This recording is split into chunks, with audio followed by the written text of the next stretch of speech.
Bismillahirrahmanirrahim. My name is Ammara Tehreem. I'm a PhD student in GC University, Faisalabad. First of all, I would like to thank ICAZ 2022 for giving me the opportunity to present my research work. So the title of my research is Anti-hyperglycemic potential of 2-ethylphenyl 1,3-pyridinol 2-propane-1 in allogenized hyperglycemic rats. As my research is related to diabetes, we know that diabetes is a life-threatening disorder due to defects in insulin secretion, action, or both. Insulin is a hormone which is produced by the pancreas.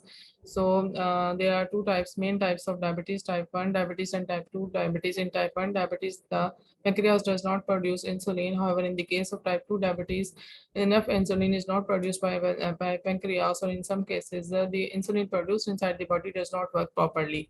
However, in case of gestational diabetes, it is mainly developed mostly in the pregnant ladies and disappeared later on.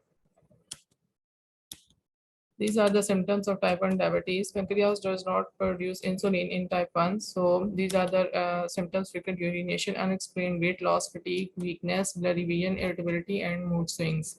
However, in the case of type 2 diabetes, along with these symptoms, some other factors also contribute, that are obesity, smoking, hypertension, and other risk factors are fast food and sedentary lifestyle.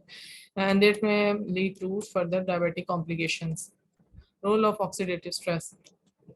Oxidative stress is a very threatening problem in many disorders. Hyperglycemia is developed due to the auto-oxidation of glucose, or due to the insulin resistance inside the body. So as a result of hyperglycemia and insulin resistance, the reactive oxygen species inside the body become overreactive, or the overproduction of reactive oxygen species may lead to oxidative stress.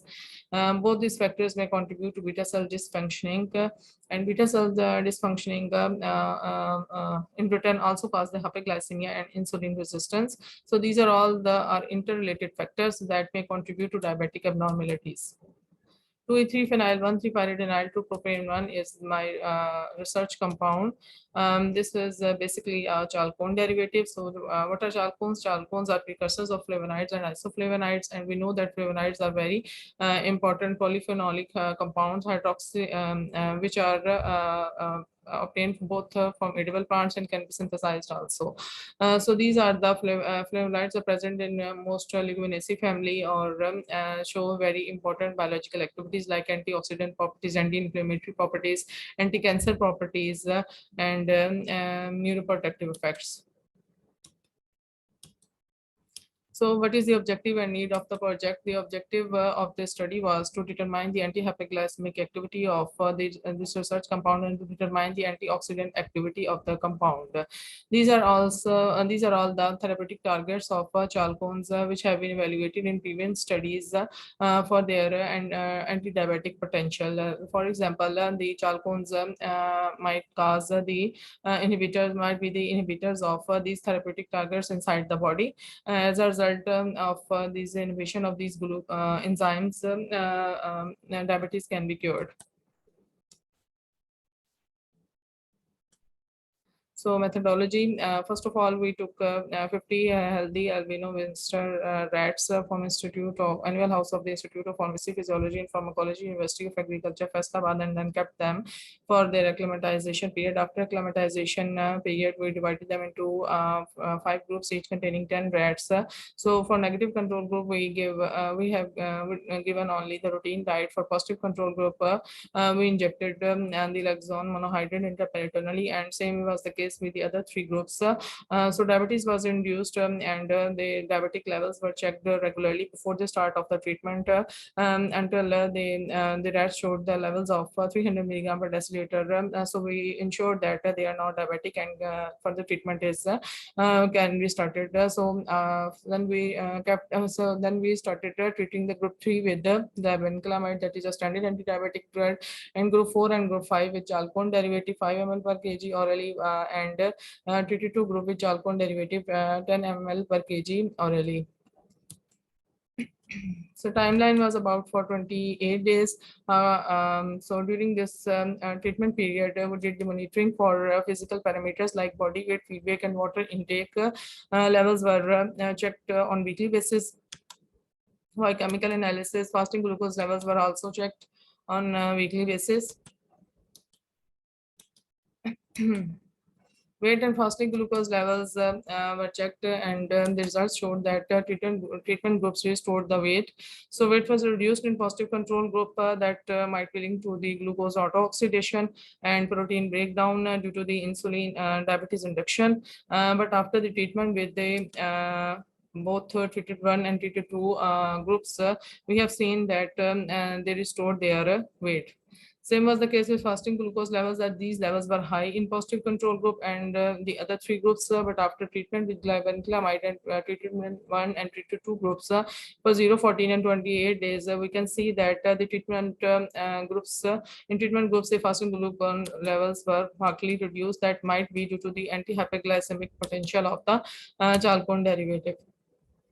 In feed intake and water intake, the levels of feed and water intake were gradually increased in after the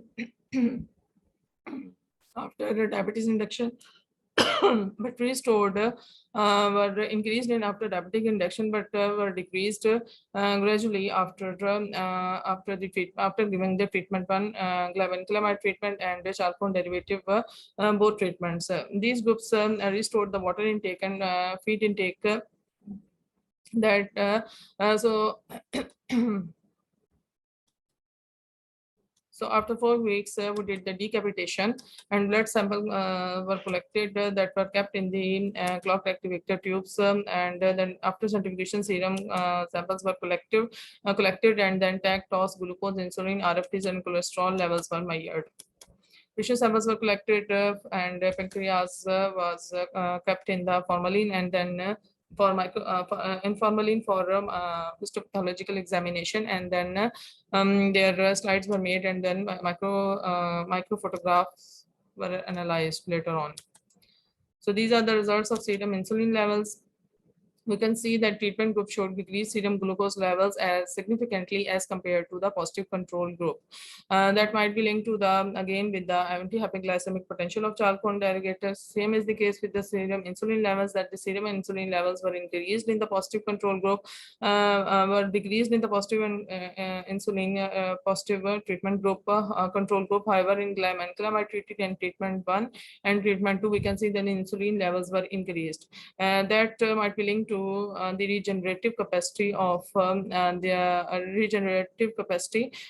chalcone derivative on the pancreatic beta cells.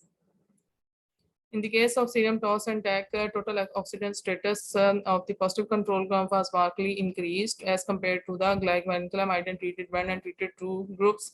Same is the case, and in the case of total antioxidant capacity levels, we can see that total tag levels of treated 1 and treated 2 and glibenclamide are significantly increased as compared to the other glibenclamide treated group and positive control group.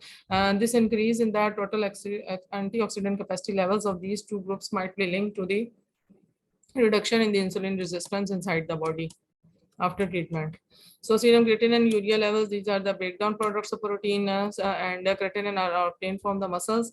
We know that as a result of overproduction of reactive oxygen species, oxidative stress happened during diabetes that may cause the lipid peroxidation. Also, due to the increased absorption of alloxan in the kidney tubules, so that might affect the creatinine levels and urea levels and their excretion also. So in diabetic groups, we can see that the level of serum creatinine and urea were increased. However, after treatment, we can see that in treatment groups, these levels are markedly reduced. Serum total cholesterol and triglyceride levels, these levels are increased due to the inactivation, might be due to the inactivation of lipoprotein enzymes. However, after treatment, we can see that these levels are markedly restored or reduced. Might be it might be linked towards the regulation of lipoprotein enzymes. So this is the histopathology of pancreas. We can see in the tissue that the cells, parenchyma cells, are in very refined form, and the cellular contents are present. However, in the case of positive control group, we can see that the cell, there is a necrosis or might be edema, and there are spaces among the cells are increased, and their destruction of pancreatic beta cells can be seen easily. However, in the case of glibenclamide treated group, there is a tendency towards recovery. Same is the case with treated one group. We can see that the edema is reduced and necrosis is or swelling is this spaces among the cells is markedly reduced. And this is the complete recovery we can see after treatment with chalcone derivative. This might be related to the regenerative and anti-hyperglycemic activity of the research compound. So on the basis of this study can be concluded that 2-ethylphenyl 1,3-pyridinyl 2-propane 1 contains significant antioxidant capacity and anti-hyperglycemic potential. This compound should be evaluated critically at all clinical stages to ensure its therapeutic and toxicological profile to meet the demands of diabetics. Thank you.